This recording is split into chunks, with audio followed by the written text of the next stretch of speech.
I sat here yesterday, right, and I mean I don't concentrate the best of times when I'm on the show, but I could not take my eyes off the television yesterday. Your brother, I thought it was an amazing game, absolutely amazing. He went 2-up, and then some of the points in the final tiebreak, I wrote down the second point was ridiculous, the 12th and 14th. I mean, what a performance. Yeah, it was mental. Yeah, it was the whole. The way the match ended. I mean, he started the match so well. I think kind of maybe surprised Berrettini and maybe a few other players in the lockers about how well he kind of was playing, and Berrettini kind of found a way to get back into the match. And after the fourth set, I was kind of thinking, well, whoever breaks there will probably win this match, and you probably bet it being Berrettini at this stage. But Andy held on, got himself to a tie break. Obviously, the guy had that match point where how did he miss it? Sitting duck. I mean, he should have. No way in a million years should have missed that shot, but he did, and it cost him. And then Andy finished with a blooming stone cold net cord, which I mean you never see. So it was amazing. But he did so well. I mean, to play at that level for almost 5 hours, like it was mad. But that's what he does, and that's what we've seen over so many years. And he keeps still kind of surprising people with everything that he puts into his tennis, and still has such great performances in him. Jamie, he was saying that he needs to give himself a little bit of credit after the win. He was saying, just actually, I suppose is it about allowing himself to celebrate that, and what normally happens? Well, he's his own worst critic, and I think like for the last couple of years, been talking himself down, and I keep telling him, I was like, you can play great still, like your tennis level hasn't diminished, but if you keep kind of telling yourself that you're not playing how you used to or whatever, and moaning about it, it's not gonna change. Like, just get stuck in. You don't know how long you've got left to play. Maybe you've only got 20 tournaments or 40 tournaments. Like, don't waste it by being negative and looking like you're not enjoying yourself out there. Like, just get out and compete and give it your best shot and see what happens. And you could see yesterday from the very beginning of the match that he had something, he had a different look in his eye, I think, and also just the way that he kind of not talked himself up, but he was definitely much more positive in what he was saying about his expectations going into the tournament. And I'd spoken to Ivan Lendl quite a bit as coach, and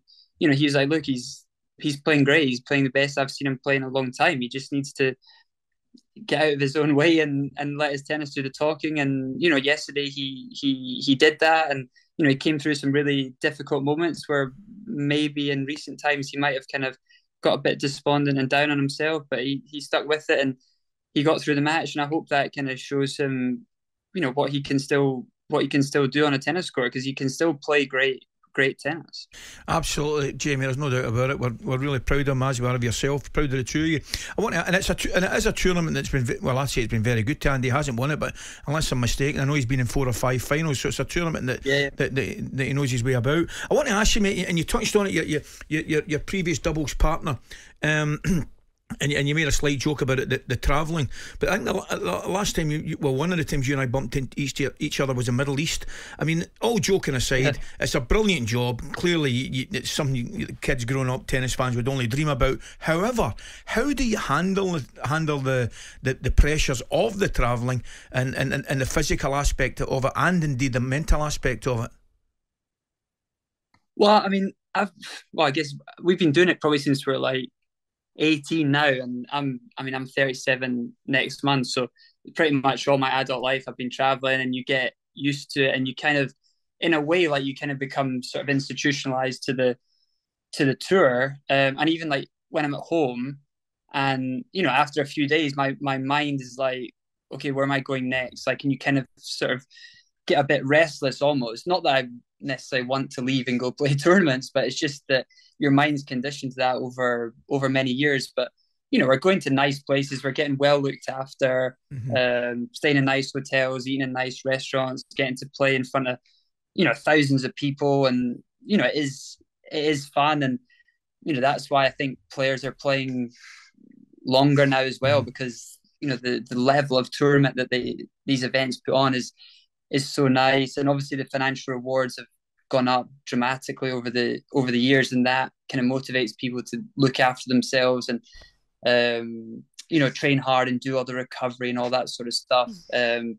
Because they want to max out in their careers. Because once you stop playing, like you're not, that's it over. You can't go back to it. But I still enjoy it. I still really enjoy it, and I think Andy does as well, and that's why he's still out there after everything that he's gone through and all the success that he's achieved in his career. I also know another thing that you enjoy about tennis is the food on tour. And I was having a look at one of your tweets, and you said the Australian Open, best food on tour by a country mile. 2 questions in this: why? What do they serve? And who's the worst on tour?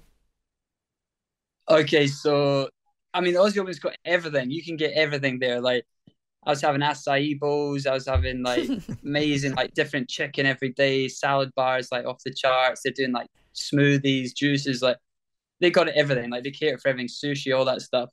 And it's across like 2 or 3 floors in the sort of player areas. So there's also like plenty of space to kind of sit and have peace and quiet while you eat and talk rubbish amongst your team or your friends, whatever. Worst on tour, that's put me in a spot. I need to think about that.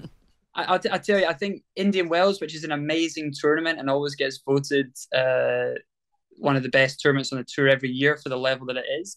That is a poor food. That's a poor food sector. Yeah, you're off the invite list. And it's owned by Larry Ellison. He's got millions and millions and billions of pounds. He could at least afford the food of it. You're going to have to get that sorted out, Larry, mate. up the game a bit. Everyone at Indian Wells in the kitchen is like, I've just dropped all their utensils. I know, I can't wait for the next tournament in Indian Wells. I was sitting watching it thinking, poor Jamie, man, he's not eating it. Jamie's lost a lot of weight, hasn't he? Jamie, we'll let you go. Thank you Jamie, so much. good luck, mate. Thanks for coming on. Really lovely to speak to you. Thanks for having me on, guys. See you soon. See you later. Gabby, you were brilliant in that interview. You've got to let him speak, haven't you? You've got to let it flow, haven't Let you? him speak, yeah. talkSPORT Breakfast with Laura Woods. Monday to Wednesday mornings 6 till 10. On AM, on DAB, via the talkSPORT app and on your smart speaker. talkSPORT.